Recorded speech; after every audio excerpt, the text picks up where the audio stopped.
Joker 2, Folie Deux was released in 2024 and is once again directed by Todd Phillips. It tells the story of Arthur who, after committing so many crimes in the first film, is now in jail, and while he's in jail, he ends up meeting Harley Quinn and they end up falling in love and then they do songs together. Well, that's one way to describe it at least.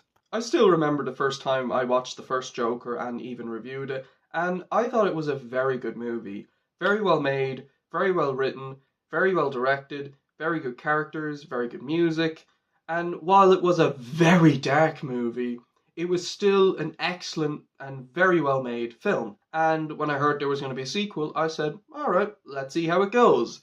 And then the sequel comes out 5 years later, and all the reviews are trashing it. This film is not only getting bad reviews, but it's been bombing really hard at the box office. And someone was telling me that it actually came out on DVD and digital earlier than it was supposed to. And that just seemed really bad for this film. So because I've seen and reviewed the first one, I decided to check out this film. And while I would not say I think it's as bad as everyone else says it is, now, don't get me wrong, I definitely believe this is objectively a very bad movie.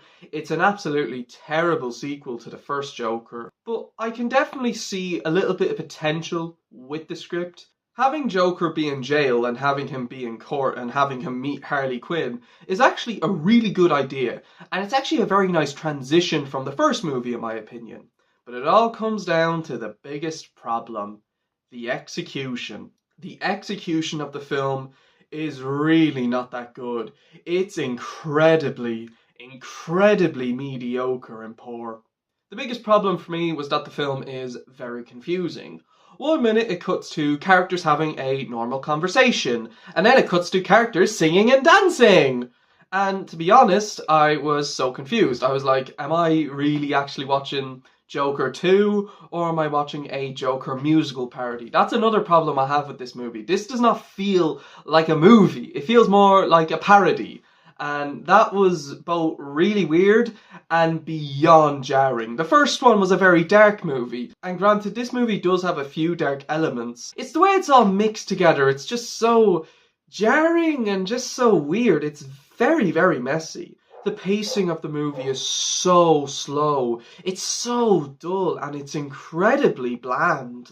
There's even scenes where it cuts from characters talking, then it just cuts to characters in an unrealistic setting, and then it cuts to characters being back to reality, and then I'm like, what?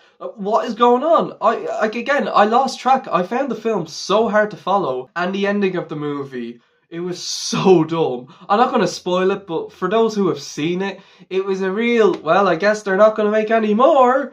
Oh my god. I genuinely can't believe this is the same director as the first one. The direction, the storyline, and everything just feels completely different. It really doesn't feel like it's from the same crew at all. There is, however, some good scenes, I do have to admit. There is some good, the scenes in the court are actually pretty interesting. Despite them being very slow with the pacing, they are quite interesting and they do serve as a nice continuation of the first movie. But it's really only those few scenes that are decent enough. The storyline, it's so poor and so confusing and incredibly hard to follow. Visually, the movie does look decent enough. Some shots are a little too dark where you could barely see a thing, but I do think for the most part the visuals are pretty nice. The performances aren't that bad either. To be fair, Joaquin Phoenix and Lady Gaga are actually doing their best with the performances. Everyone else, you can see that they're at least trying to deliver a good performance, so I do have to give the actors credit. They at least try to deliver some good performances. But the characters themselves, not that good. Arthur's arc in this movie is just really not that interesting, and much like the story, very confusing and just incredibly hard to follow. Like I said earlier, sometimes it cuts from fantasy to reality, then it cuts from conversations to singing, and it just doesn't work. Same with the new character Harley Quinn, who's not a terrible character, but not all that interesting and not all that memorable either. The dynamic with her and the Joker is fine, but it's just the way it cuts from interactions to singing and dancing, it just doesn't work. It just feels so odd. And everyone else is just not that memorable. They're not that interesting. They certainly serve their purpose, but they just not as good as they were in the first one.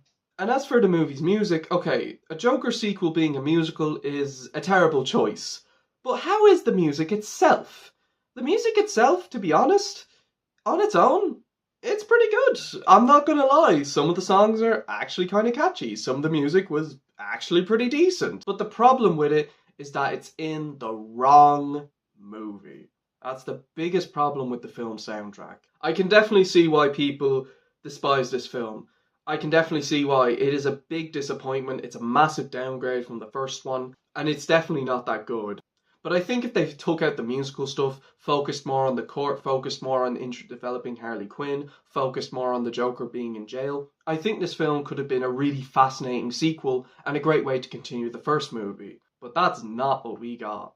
Overall, I will say I don't quite think it's as bad as everyone else say it is. I can definitely see some bit of potential with the script, but I don't like it very much. Joker 2 suffers from a very poorly written and very confusing storyline, along with very weak and forgettable characters. It does have some decent visuals, some decent performances, and the music on its own is decent. It's really not enough to save the movie. I'm going to give Joker Folie Deux a very low 5 out of 10. And the more I think about it, the more I don't like it very much. I don't hate it as much as everyone else, but I just think it's mid.